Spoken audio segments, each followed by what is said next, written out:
D, wait for it, Lightful. Check out the name tag. You're in my world now, Grandma. What's up, nerds, and welcome to my week in review, where I come to you every Sunday with 3 entertainment stories that I personally find interesting, and then we discuss them down below. Now, also down below, you can find the articles that I read to bring you this story, and you can read them for yourself, or you can just, watch this video where I'm going to read them to you. And also, before I get started, I just want to say that if you like what I do here and you enjoy independent content here on YouTube, please consider subscribing to my channel. YouTube is always changing up their algorithm, and small channels like mine, we just keep getting shoved to the back of the line. So please ask that you like, share, and subscribe, and I thank you in advance. All right, so now that we got that out of the way, why don't we go ahead and get started on these 3 stories.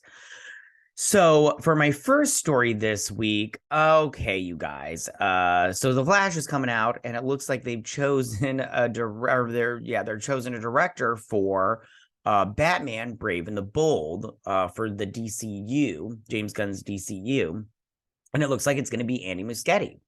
And he directed The Flash, and I can't wait for The Flash. I'm not gonna lie, I'm excited for it.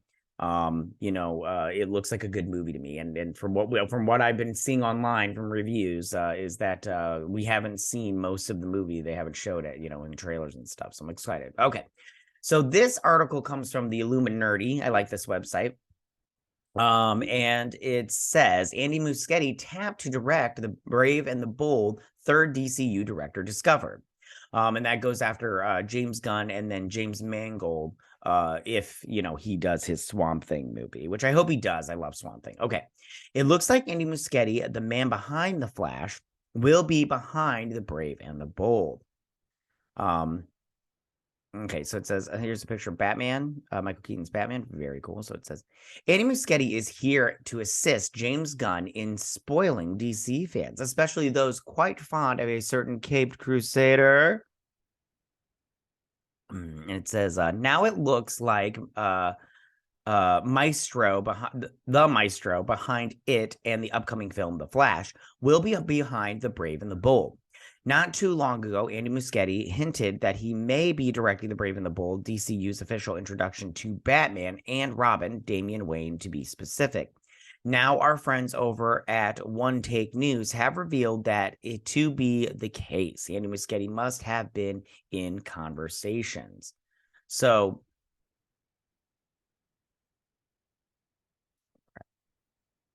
okay, so it says, so this is a tweet from Josh K. Elliott. And it says, is the Flash director Andy Muschietti going to direct Batman the Brave and the Bold in James Gunn's DCU? I brought it up, and his response is interesting. We're not going to play that video because it doesn't matter. I'll talk about this one, though, right here. So it says, news shouldn't come as a surprise for those of you who have been up to date as much as possible with the mechanics of the James Gunn DC universe.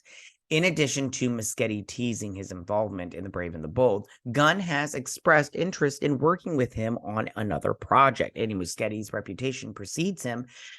He has done incredible work on Mama. That movie, I liked the special effects and I liked the story behind it because the short film is really good, but the movie overall is not that great in my opinion. But anyways, Mama, which I liked it part 1. I don't know how you guys feel about part 2, but part 2, I did not care for it as much as part 1. And if The Flash is any indication, he may have an eye for the superhero world. From the trailers and previews alone, his take on Tim Burton's with the seasoned Michael Keaton looks jaw-dropping. And from the early screenings, it received widespread acclaim. If Muschietti can do amazing things with someone else's version of Batman, imagine what he can do with his own. Was Christina Hodson in the room where it happens? Now, this part I do want to talk about because I have thoughts. So it says, so this tweet comes from, it's my time to shine. Hello. And I do follow him on Twitter or her, who, whatever they are. And Umberto Gonzalez. I follow him too. He's kind of a douche, but whatever. Anyways, so it says Andy Muschietti to direct, Christina Hansen to write Brave and the Bold. And it says there is no deal for neither at this time given the WGA strike. And that could be possible also, but they could just be all like, hey, when the whole thing is done, we're gonna do it. Plus is I don't think Andy Muschietti would be, because he wouldn't write it, he would just direct it. So he could, and they totally signed their deal. There's no strike between the Directors Guild. They're the Directors Guild. They signed, they are not striking. They're not standing with the writers. So it's like, yeah, whatever. All right. So it says recently Twitter scooper, It's Time to Shine. Hello. Added to the revelation, only for renowned journalist Umbaro Gonzalez to shed some light on the matter. According to Gonzalez, there is no deal for either at this time, given that the WGA, the Writers Guild of America, strike. However, he's not exactly saying they're not working on the movie. He's just saying there's currently no deal, but judging by his phrasing of words and what we know thus far, I'm positive there was an unofficial agreement, and I am 100% sure they're waiting for the strike to conclude before they can officially proceed. Now, I did, Grace Randolph, who I do like, she said in a live one time that she had said in her review for The Flash that she didn't think that Christina Hodson wrote The Flash. And I don't think so either. Christina Hodson is a shit writer. She is not good at writing movies. She's not a good writer overall. And frankly, I think her personality sucks. So I don't think she wrote The Flash. And from what Grace Randolph had said, and what I have seen from other people online, other scoopers and stuff, it looks like Christina Hodson and Grace Randolph had shed some light on what she thought, not what she had heard. But I had seen from other people also that Christina Hodson wrote the script, but other people had written little things from it that it wasn't enough for them to get official credit for it, but they basically would fix a scene and everything. They would rewrite one scene, but it wasn't enough for them to get writing credit on it. So that's why Christina Hodson has writing credit on it. And then Grace Randolph also said that Miller and Ezra Miller and Andy Muschietti would write on set to fix some stuff. And that totally makes sense, because I'm sorry, if you watch all of Christina Hodson's movies, Bumblebee was mid and then the rest suck. They just suck. So I think that I don't believe that she's going to be on this movie. And if she is, horrible choice. Christina Hodson being involved in the DCU was a horrible choice on James Gunn's part. So, same thing with what's his face, that comic book writer, Tom King. Terrible choice, but we'll see how all this works out. But I'm pretty sure it's not going to work out good. So then it says this one comes from viewer Anon. Umberto is of course correct, but his wording here is very specific for a reason. Yeah. So it says the Illuminati superhero theories and breakdowns. We're not going to watch that. So it says, following James Gunn's grand reveal of some of the first projects for Chapter 1, Gods and Monsters, Gunn revealed DCU's writer's room, comprising himself, Drew Goddard, who I do like Drew Goddard, Jeremy Carver, Crystal Henry, Tom King, bad choice, and most notably Christina Hodson, considering how Christina Hodson penned the script for Birds of Prey, The Fabulous Emancipation of One Harley Quinn, and The Flash. I'd be more surprised if she doesn't write the script for Brave and the Bold. Yeah, if she doesn't. I'd be surprised if she does. I mean, I guess maybe she would write it. That'd be horrible. Listen, you can't fix stupid, and she's pretty freaking stupid. I don't. The problem is especially with Christina Hodson, I don't think that she knows how superheroes work, and I don't think she likes superheroes necessarily. I mean, so yeah, it's just I don't think that they're really huge fans of comic book characters, especially the ones that I love. So that's a bummer. So it says Andy Muschietti will become the DCU's third director, following Superman Legacy's James Gunn and Swamp Thing's James Mangold. And then it says up right here about Robert Pattinson's Batman, but I don't. Okay, let's just read it. After all, Robert Pattinson is not the Batman, just a Batman. And we can talk about that a little bit too, but okay, so it says there is not much known about The Brave and the Bold, other than that it's set in the DCU and will feature Batman's 10 or 12-year-old biological son, Damian Wayne, as Robin. So, with that being said, neither Michael Keaton, Robert Pattinson, nor any of the previous actors who donned the cowl will not be the DCU's Batman, which, I mean, I think is a good choice. I just wish they would have just done a full reboot, but it's fine. Anyways, it's worth mentioning that Robert Pattinson is in a unique position, as Matt Reeves' The Batman franchise is not set in the DCU. The Batman is under DCU Elseworlds division for projects outside the DCU. Pattinson not done as Batman yet. He just won't be in the mainstream Batman, which I think is a good thing. I personally did not like the Batman. I did give it a good review, which I had just watched it. I got to stop doing that. But I personally just didn't think it was that great of a movie. But, whatever. It's fine. It's fine. And if you liked it, that's fine. It's fine.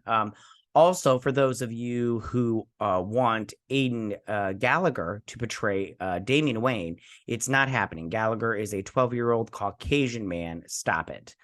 Well, if he's 12, he's not a man, my dude. You need to get your stuff straight. And I do think that they should do a cast appropriately. So, and he is half Middle Eastern, Damian Wayne.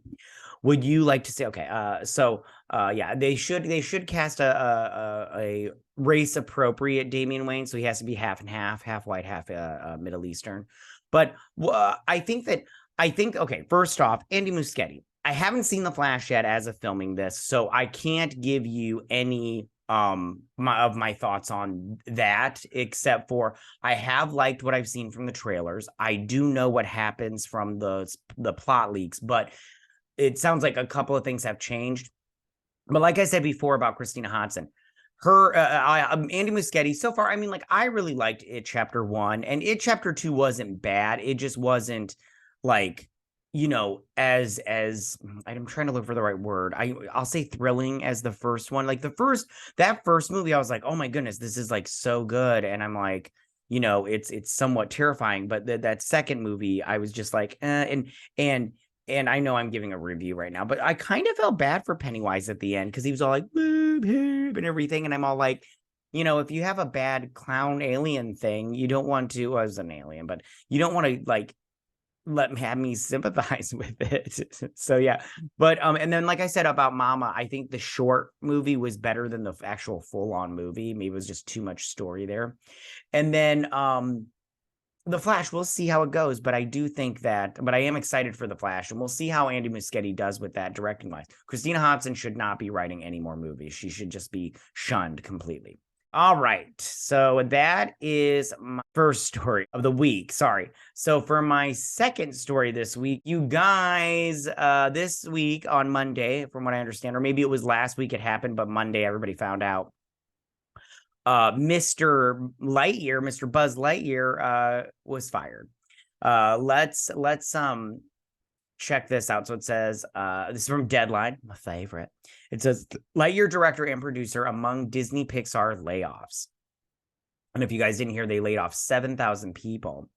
And Angus McLean was one of them. But we'll talk about that as we read this story and everything. Okay.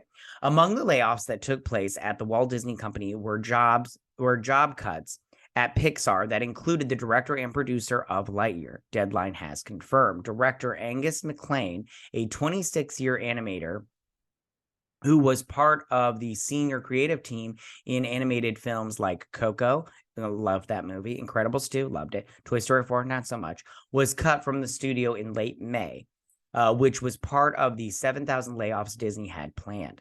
Galen Sussman, who had been at the studio since the original Toy Story was released in 1995, was also a part of the cuts. Hey, got to make a, and I think that this is also one of those things, like Bob Iger said, that he said there's going to be accountability, and they needed to cut They needed to cut people so they could save money, because he also said they were going to try to save, what was it, 5-6 million? I can't remember exactly. Listen,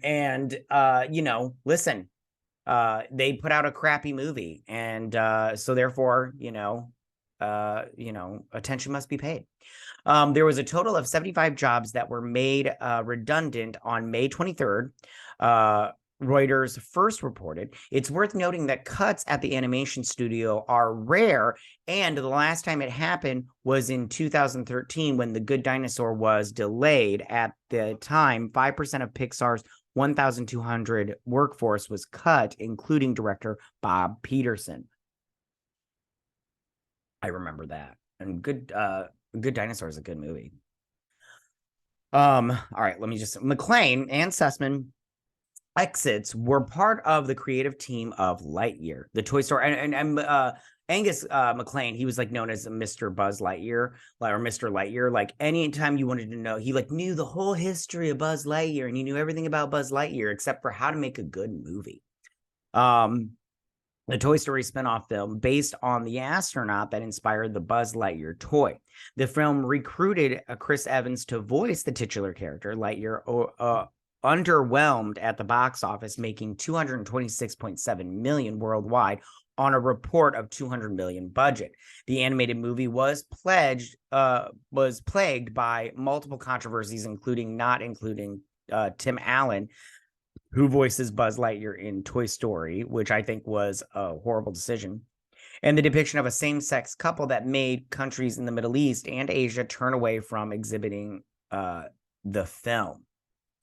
After completing its round of layoffs in the U.S., Disney is now looking internationally to make more cuts. So like I said before, I don't feel bad for them in the sense that they made a crappy movie. But at the same time, I don't like it when people lose their job and they lose their income. Everybody's got families to support. And, when you lose your job, it's just bad. And now you got to look for another one. I do think that they will get snatched up by another animation studio. I mean, when it comes to like animators and stuff like that, you want as many as you can get that are quality and know what they're doing. So hopefully these guys jump back on their feet, but they need to stop saying they're an expert on Buzz Lightyear and then make a crappy movie that you're just like, this is Buzz Lightyear, the character that and it doesn't make any sense either. It doesn't make any sense. It's very interesting how he could be all like, I know all this stuff about Buzz Lightyear, but he doesn't know the type of movie that people want to see, like the movie that I want to see as a fan, and then they make this weird movie where, it just doesn't make any sense and everything. So, like I said before, if it's just going on the merits of their work, like, Buzz Lightyear didn't make any money, and Bob Iger said there needs to be accountability, and who are we going to hold accountable? The director and the producer. So right there. Bob Iger, I'm glad he's coming in and cleaning house. He should have done that before he left, but no, he greenlit a bunch of woke projects and then bailed, and then was all like, and then came back like he was the savior. I always equate this to, it's like if you push somebody off of a building and then you run down all the stairs and then you get to the bottom and then you catch them and you're like, look, I saved you. And it's like, yeah, but you caused the problem. So sorry, Angus McLean, but you had to get got, you know what I'm saying? So that is my second story this week. So for my third and final story this week, this one isn't like super huge, but I did want to talk about it a little bit. So this comes from the Hollywood Reporter. It says, Marvel announces Captain America 4 retitled as Brave New World. The film, which is still slated to be released on May 3rd, 2024, was initially titled New World Order, which I'm glad they retitled it, for one, because the last time, like every time I would make a video about this movie, I couldn't say New World Order because it would get that little thing underneath it that YouTube does now. And it'd be like, the context of this and everything. And I'm like, can we just like change the name? Because it's really freaking annoying. And they did. And I want to, let me read this article a little bit, and then I'll tell you what this equates to, I think. So Captain America 4 has a new moniker. Marvel Studios announced Tuesday morning via its Twitter account that the fourth Captain America installment and the first to feature star Anthony Mackie as the lead is now called Brave New World, which I think is not that bad to name a Brave New World. I think that's a good name. I mean, I thought the New World Order one was decent too. So it's not like I was like all like, oh, I'm mad about this title. I just don't like it doing that thing on my videos. Anyways, the news came along alongside a behind the scenes photo of stars Mackie and Harrison Ford last July. The studio announced the film was originally subtitled New World Order. The release date has been set for May 3rd, 2024. And I've been doing videos on that. Here is the picture of them on the set. And it says right there, Brave New World on there. So it says Captain America Brave New World in theaters May 3rd, 20. And they look great. He's going to play Red Hulk / President Hulk, which I really never liked, but it's fine. Brave New World comes on the heels of the events of Avengers Endgame and the Disney Plus series The Falcon and the Winter Soldier. Trash.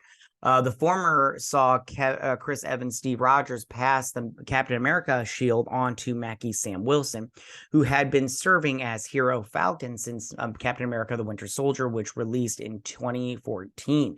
The Disney Plus series saw Wilson contemplating whether he was willing to take over the role passed to him while working alongside Bucky Barnes, Winter Soldier portrayed by Sebastian Stan, as the U.S. government created their own Captain America in Wyatt Russell, U.S. agent. And that says both of those actors are set to appear as their characters in the upcoming Thunderbolts production, on which has been delayed due to the ongoing writer's strike, alongside other existing and new characters from Black Widow, Ant-Man and the Wasp, and beyond. And then it says co-written by Falcon and the Winter Soldier's Malcolm Spellman and Julius Ona. It's probably going to be a bad movie. Who is also set to direct. I mean, it's going to be a bad movie because I don't know if you watched Captain America Winter Soldier, but that was it was trash. It was garbage, that show. I mean, the bad guys were I don't know, man. It was just bad. So it says, Brave New World will see Mackie continue on with Wilson's journey as Captain America, while Ford makes his MCU debut as Thaddeus Thunderbolt Ross in a role that he has taken over following the death of William Hurt. Yeah, they can recast William Hurt, but they can't recast T'Challa. The film will see the return of two Incredible Hulk characters, Samuel Stearns, Tim Blake, and Betty Ross, Liv Tyler, with Ford's Thunderbolt serving as the U.S. president. Shira Haas and Danny Ramirez also star, with Carl Lumbly returning as his Falcon and the Winter Soldier character, Isaiah Bradley. And that's the end of that article. So I am going to equate this to, okay, so back in the day, when in 1983, good year, was born that year, Revenge of the Jedi came out. Oh no, wait, it was called Return of the Jedi, and there were posters made of Revenge of the Jedi, and that was going to be the third movie in the Star Wars trilogy. But then they changed it to Return of the Jedi, and so therefore they changed the title of the movie or whatnot. So I equate this to that. It's now Captain America Brave New World instead of New World Order, and they just did basically what Star Wars Return of the Jedi did. And so plus it's not really that big a deal that they changed the name, because I'll be honest with you, I don't think anybody cares. I know I don't care about this movie. I'll probably watch it, but just because I need content. But in terms of, if I really care about the MCU now, no, I've just been burned too much. They went through too much content, and it's just not good anymore. It's not good, and they keep hiring these crappy writers. And yeah, but we'll see how Brave New World turns out. Maybe it'll be crappy, who knows. All right, you guys. So those are my 3 stories this week. Tell me, what do you guys think about all of this? How do you feel about Andy Muschietti directing the Batman Brave and the Bold for the DCU and Christina Hodson maybe writing it? We'll see how that all turns out. But do you like this idea? Do you not like this idea? Have you seen The Flash, in those fan screenings and stuff? Or, are you excited for The Flash? How do you feel about Andy Muschietti's past movies and his directing style? Do you think he's a good choice for Batman Brave and the Bold, or do you think they should have went with a different director? And if they should have gone with a different director, who do you think they should have gone with? I mean, right now I have no thoughts on who they should have gone with besides him. Yeah. Also, tell me, what do you guys think about Angus MacLane and the producer lady? What was her name? Ghislaine Sussman. How do you feel about them getting laid off from Disney/Pixar animation? Mr. Buzz Lightyear did a bad Buzz Lightyear movie, and now he's being held accountable for his bad decisions. But how do you guys feel about that? How do you feel about these layoffs? Do you think like Bob Iger is doing a good job in terms of like holding people accountable like he said he was, while at the same time freeing up that 6 million, was it 6 million or 6 billion? That's 6 billion that he said he needed to free up from, spending and stuff. Yeah. Or do you think that this is all for naught because we're still just going to get crappy projects and they're just going to keep still losing money because they put out garbage? Then finally, tell me, how do you guys feel about this new subtitle for Captain America 4, Brave New World? Do you like it better than New World Order, or do you think that, New World Order sounded cool and like very menacing or whatever, and Brave New World sounds too like bright and upbeat, and that's not what you're here for. You're here for dark and gritty. Or are you here for upbeat and all that fun stuff? But tell me what you guys think about all of this. Go ahead and leave all your comments in that section down below. If you like this video, go and hit that like button. I won't mind. If you're new to my channel, please hit that subscribe button. I'd greatly appreciate it. And I will see you guys next week on my weekend review. You guys have a good week. Bye. Hey nerds, if you like this video, go ahead and click that Geek What icon and subscribe. And if you like this video, go ahead and join me every Sunday with my weekend review.